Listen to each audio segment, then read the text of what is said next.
شروع اللہ کا نام لے کر جو بڑا مہربان نہایت رحم والا ہے۔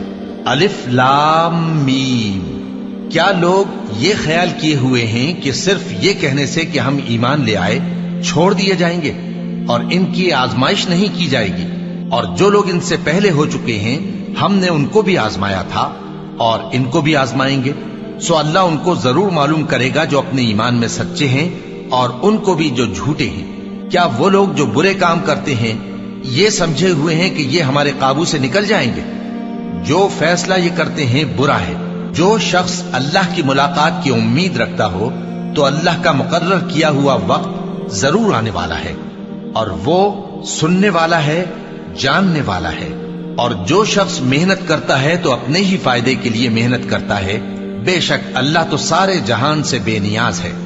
اور جو لوگ ایمان لائے اور نیک عمل کرتے رہے ہم ان کے گناہوں کو ان سے دور کر دیں گے اور ان کو ان کے اعمال کا بہت اچھا بدلہ دیں گے۔ اور ہم نے انسان کو اس کے ماں باپ کے ساتھ نیک سلوک کرنے کا حکم دیا ہے۔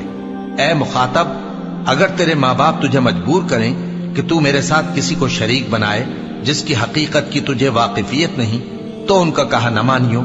تم سب کو میری طرف لوٹ کر آنا ہے، پھر جو کچھ تم کرتے تھے میں تم کو جتا دوں گا۔